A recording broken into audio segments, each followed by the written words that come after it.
On the morning of July 19th, 2021, my ranch hand Tom Whitaker and I drove a steel gate post into the ground on the eastern boundary of my property at precisely the spot where a gravel road crossed from my land into the Pinecrest Ridge neighborhood.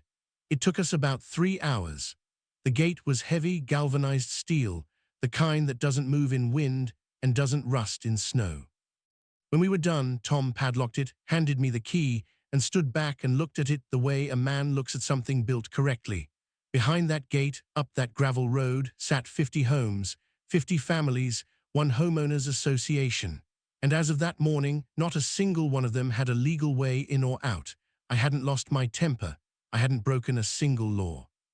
I had simply done what any landowner in Montrose County, Colorado, has every right to do when someone is using their private property without permission.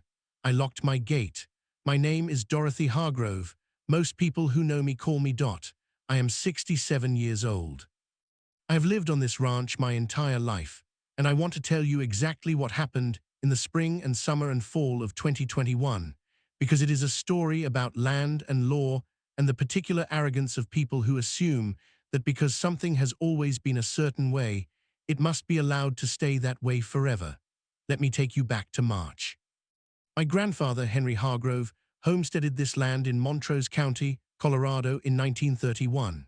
He came out from Kansas with his wife Elena, 2 horses, and enough stubbornness to survive a decade of drought and depression, which he did, and then some. My father, James Hargrove, was born on this land in 1938 and ran the ranch from 1965 until he passed in 2002.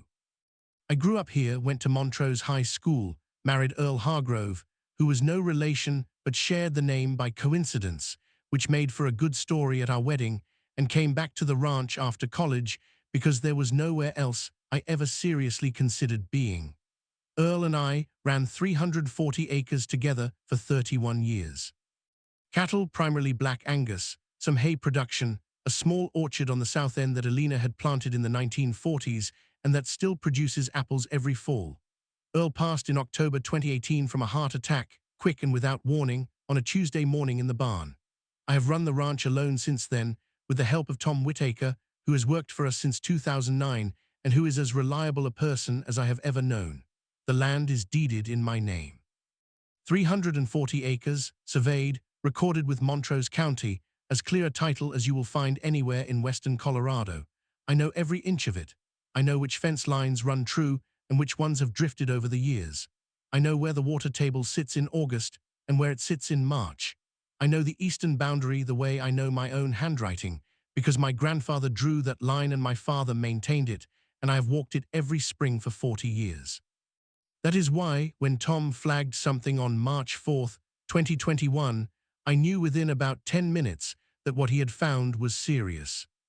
Tom had been running a fence repair along the eastern boundary that week, checking posts after a hard winter, replacing wire where the snow load had stretched it.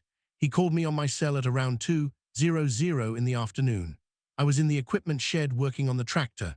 He said, "Dot, I need you to come out here and look at something." Tom is not a man who calls you out to look at something unless it genuinely needs looking at.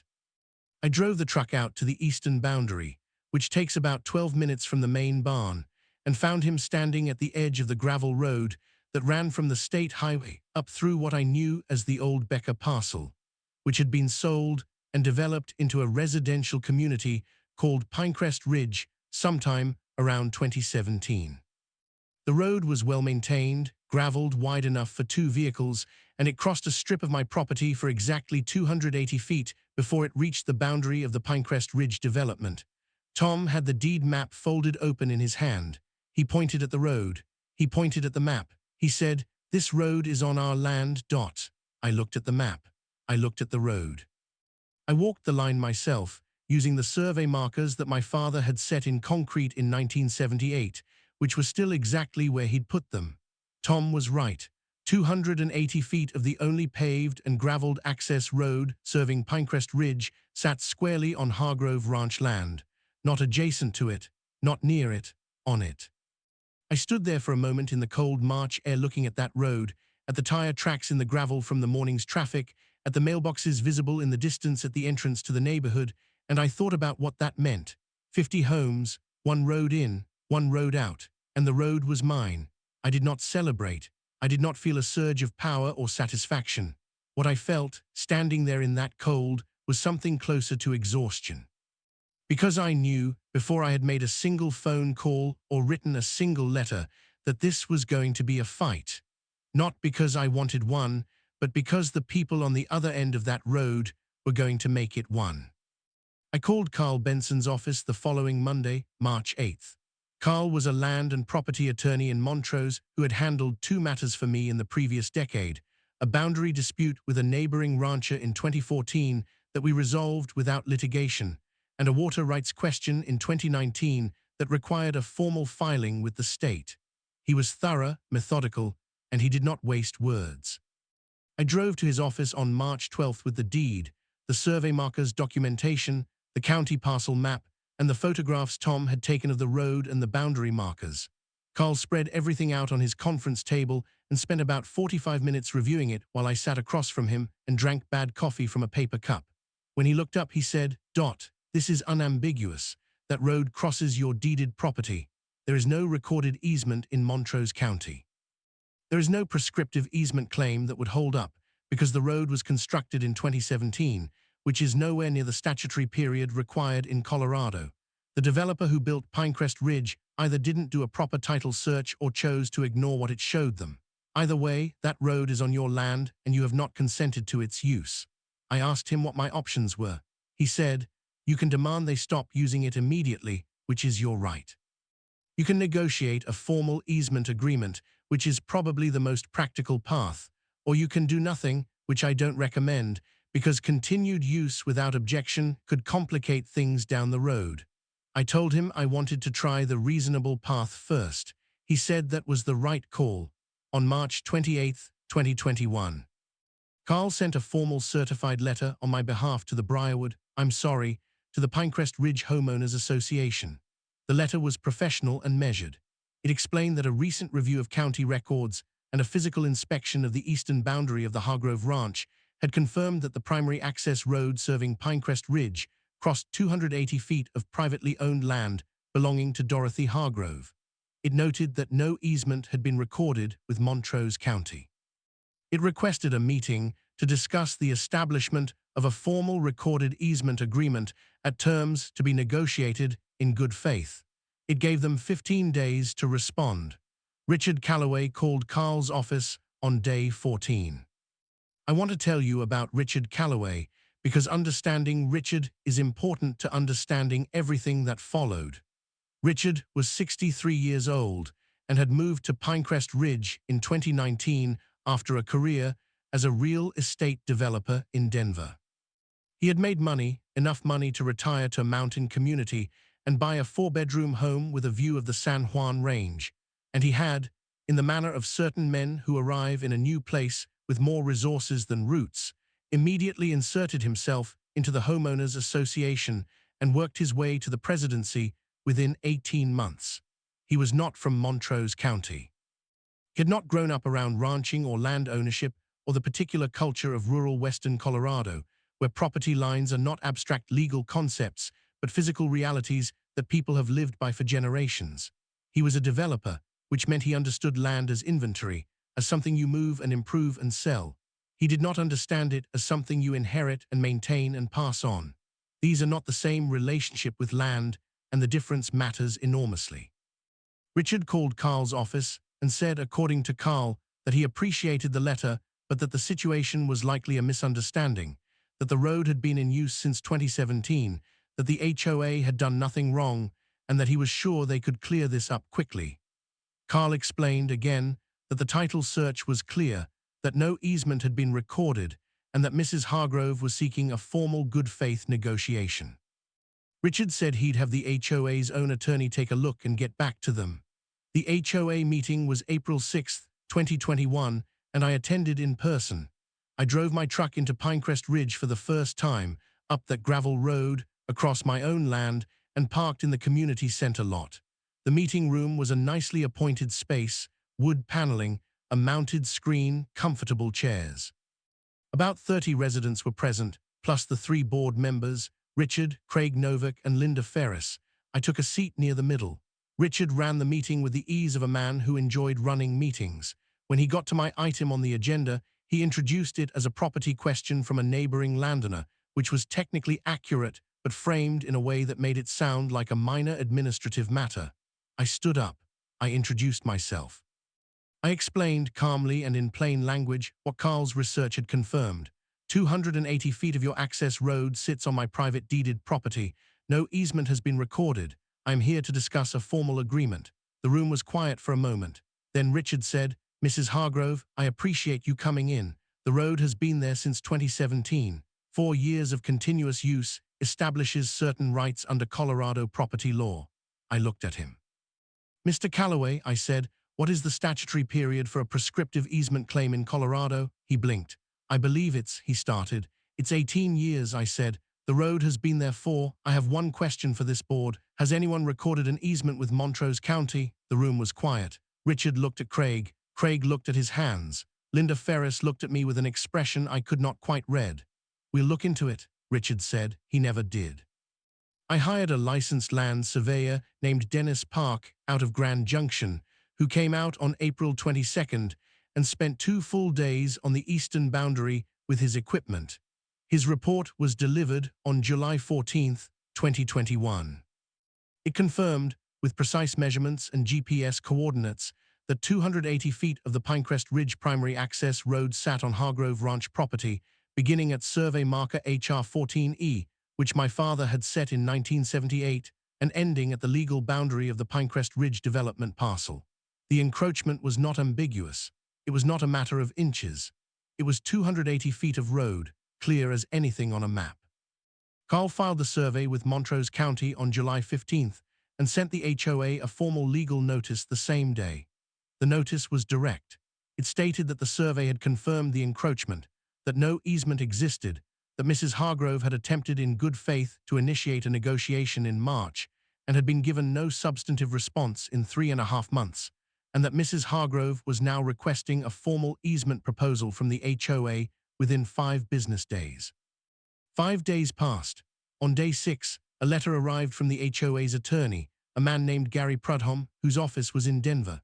The letter was 2 pages of legal language that boiled down to one offer: a one-time payment of $500 for a permanent recorded easement granting the HOA and all current and future Pinecrest Ridge residents unlimited access across the 280-foot strip in perpetuity.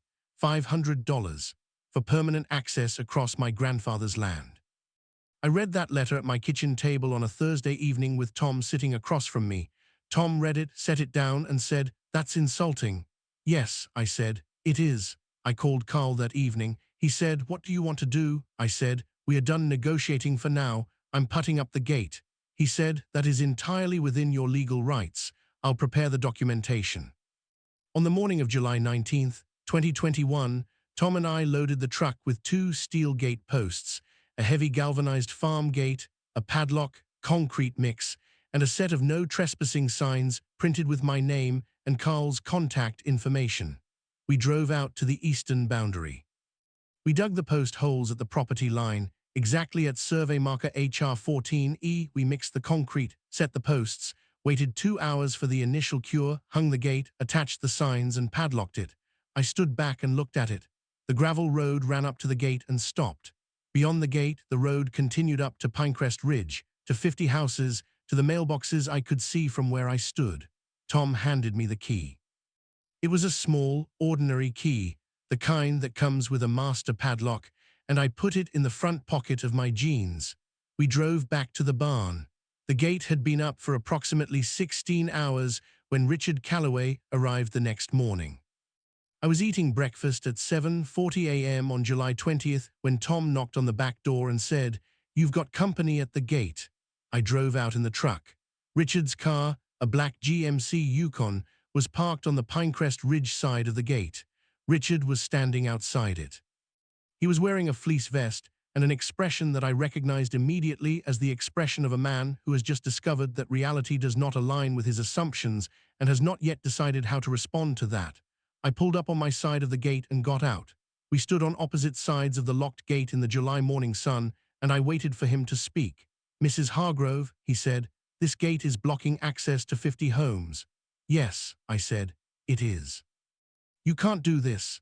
Mr. Calloway, I said, this gate is on my property, at my property line, with proper signage as required by Colorado law. I can absolutely do this. His jaw tightened. This is harassment. This is, he searched for the word. This is deliberate obstruction. You have been using my land for 4 years without an easement, I said. I sent you a letter in March. I came to your board meeting in April. Your attorney sent me a $500 offer for permanent access to my grandfather's property, and now you have no access road, which is an accurate reflection of your legal situation. I will take you to court, he said. I reached into my truck and took out one of Carl's business cards and held it through the fence. My attorney's number, I said. He's expecting your call. Richard took the card. He looked at it. He looked at me. He got back in his Yukon. I drove back to the barn. At approximately 10:15 that same morning, a Montrose County Sheriff's deputy named Rick Salazar arrived at the gate, responding to a call from Richard. I drove back out. Rick and I knew each other. Montrose County is not a large place. He walked the boundary with me, looked at the survey markers, looked at the gate, looked at the signs. He called Sheriff Pete Harden, who had known me since I was in my 30s, and Pete drove out himself. Pete looked at everything, asked me 2 questions, confirmed that the gate was on my property and properly marked, and told Rick that there was no violation. He then walked to the Pinecrest Ridge side of the gate, where Richard was still parked, and had a conversation with him that I could not hear, but that lasted about 4 minutes. When Pete walked back to his vehicle, he looked at me and said, "Legal as the day is long, dot." Then he drove away. Richard sat in his Yukon for another 20 minutes and then drove back up the road to Pinecrest Ridge. By that evening, according to what Linda Ferris would tell me later, the phones in the neighborhood were ringing off the hook. What followed over the next 3 months was, by any reasonable measure, a slow and thorough dismantling of Richard Calloway's certainty that he could make this problem go away. The HOA hired a new attorney in late July, a land specialist named Douglas Hale out of Montrose, who was considerably more competent than Gary Prudhomme. Douglas apparently spent 2 days reviewing the title history, the survey, and the county records, and then sat down with Richard and told him the truth. The truth was this. There were no alternative routes out of Pinecrest Ridge. The development sat on a parcel that was bounded on the north by the Uncompahgre River, on the south and west by a Colorado State Wildlife Preserve designated under the Colorado Wildlife Habitat Protection Act of 1992, and on the east by the Hargrove Ranch. The developer who had built Pinecrest Ridge in 2017, a company called Summit Peak Development LLC out of Denver, had run the access road across the Hargrove Ranch boundary either through negligence or deliberate corner cutting, and had then sold the lots without disclosing the unresolved access issue. Summit Peak Development LLC had dissolved in 2020. Its principals had moved on. The money was gone. The HOA was left holding a situation that was entirely not of its residents' making, but was entirely, legally, its problem. Douglas Hale filed a complaint with Montrose County District Court seeking a court-ordered easement on the grounds of necessity. Carl responded by documenting that I had made good-faith attempts to negotiate, had been dismissed, and had only installed the gate after receiving an insulting lowball offer. The court scheduled a hearing for December. In the meantime, 50 families were using a temporary arrangement that Pete Harden had suggested and that I had agreed to as a humanitarian measure. A combination lock with a code I had provided to emergency services only, so that fire trucks and ambulances could get through if needed. Residents wanting to enter or exit had to use a temporary gravel bypass that the HOA had hurriedly graded along the northern edge of the development, which crossed the wildlife preserve boundary and which the Colorado Parks and Wildlife Office notified them in August was an unauthorized encroachment on protected land. That bypass was closed by state order on September 3, 2021. After September 3, the emergency-only code was the only way in or out of Pinecrest Ridge. 50 homes, 1 padlocked gate, 1 key in my pocket. Linda Ferris knocked on my front door on a Tuesday afternoon in late September. I had met her at the April board meeting, and I remembered her expression when I had asked whether anyone had recorded an easement. She was 58, quiet, and had the manner of someone who had been going along with something she wasn't entirely comfortable with for longer than she should have. I invited her in. We sat at the kitchen table. She said, "Mrs. Hargrove, I want to apologize for how this was handled from the beginning. You came to us in March in good faith and Richard dismissed you and I didn't say anything and I should have." I poured her coffee. I said, "I appreciate that, Linda." She said, "The residents are furious. Not with you, with the board. With Richard specifically. People can't get contractors in. The mail has been complicated. There's an elderly woman on Crestview Lane who needs home health visits 3 times a week, and the nurses have to call the sheriff's non-emergency line every single time to get the gate code." I said, "I know, I've been coordinating with Pete's office on that." She looked at her coffee cup. "What would it take?" she said. "A fair easement agreement," I said, "recorded with the county. A number that reflects the actual value of permanent access across 280 feet of private ranchland in Montrose County, Colorado, annual maintenance contribution for the road surface, and an acknowledgement that my attempts to negotiate in good faith in March were dismissed without cause." She nodded slowly. "I'll talk to Douglas," she said. Douglas Hale reached out to Carl on October 4th. The negotiations took 3 weeks. They were not easy. But they were conducted differently than before. No dismissiveness. No $500 offers. Carl and Douglas went back and forth on the easement value, which Carl had supported with comparable land transaction data from Montrose County and 2 neighboring counties.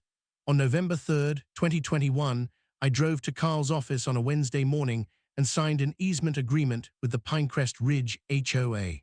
The terms were as follows. A lump sum payment to Dorothy Hargrove of $47,000, representing fair market compensation for a permanent recorded easement across the 280-foot strip of Hargrove Ranch land. An annual road maintenance contribution of $1,800, adjusted for inflation every 5 years. A formal recorded easement filed with Montrose County Clerk and Recorder's Office the same afternoon. A letter from the HOA board acknowledging that Mrs. Hargrove had initiated good faith negotiations in March 2021 and that the board's failure to respond appropriately had led to an avoidable situation. Carl handed me my copy of the signed agreement across the conference table, and I folded it and put it in my coat pocket. On the drive home, I stopped at the eastern boundary gate. I unlocked the padlock with the key from my front pocket. I swung the gate open and latched it against the fence post. Then I drove back to the barn, parked the truck, and went inside to make lunch. Richard Calloway resigned from the HOA board the following week. Linda Ferris was elected president at the November general meeting. I deposited the $47,000 into the ranch operating account on November 5, 2021. I want to be honest with you about what that money meant, because I think people sometimes assume that when a rancher wins a legal dispute over land, it is about getting rich. That is not what it was. $47,000 is a significant amount of money, and I do not want to pretend otherwise, but the ranch runs on thin margins. Equipment costs, veterinary costs, feed, fence maintenance, fuel. Earl and I spent 31 years reinvesting almost everything back into the land. The $47,000 went toward a new water line on the south pasture that I had been delaying for 2 years, a replacement tractor implement, and 6 months of operating reserve. It went back into the land. That is where it belonged.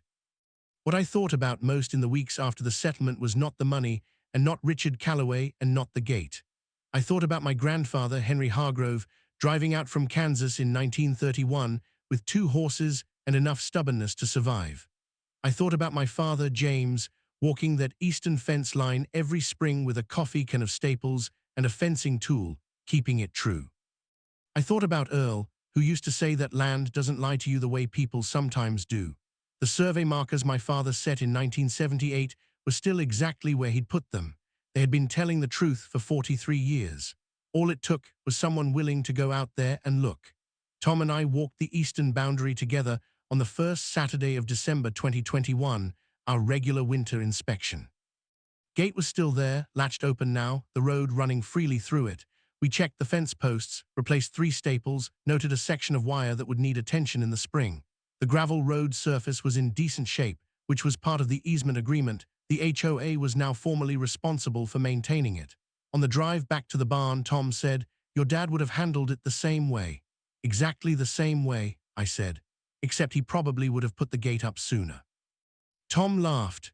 We drove back through the December cold with the heater running and the ranch spread out on every side of us, all 340 acres of it, every fence line and water tank and corner marker exactly where it was supposed to be. Mine, earned, kept. I want to leave you with one thought before I go, and it is this. The people who moved into Pinecrest Ridge were not bad people. Most of them had no idea that the road to their homes crossed land they had no legal right to use. They bought their houses in good faith from a developer who had not done his due diligence, and they were paying the price for someone else's carelessness. I understood that, and it is why I agreed to the emergency access arrangement and why I did not drag the court process out longer than necessary. But Richard Calloway knew, after March 28, 2021, that there was a problem. He knew, and he chose to dismiss a 67-year-old rancher because he assumed she didn't understand the law, that she would be intimidated, that she would go away. He had spent a career in real estate, and he could not conceive of a piece of land that someone would fight for not because of its market value, but because of what it meant. My grandfather broke this ground. My father kept it. Earl and I ran it together for 31 years, and I am keeping it now, not because I have to, but because some things are worth keeping. The gate is still there. It's latched open every morning when Tom drives through on his rounds, and latched closed every evening when he comes back. That is how we have always done it on this ranch. You leave a gate the way you found it, or better. That is a rule older than any HOA bylaw ever written. Now I want to hear from you. Have you ever had someone use something that belonged to you without asking, and then act like you were the problem when you finally said something about it? Leave your story in the comments below. I have a feeling I am not the only one. If this story resonated with you, please subscribe. This channel is for people who believe in standing your ground, knowing your rights, and never letting anyone tell you that what is yours doesn't matter. I will see you in the next one.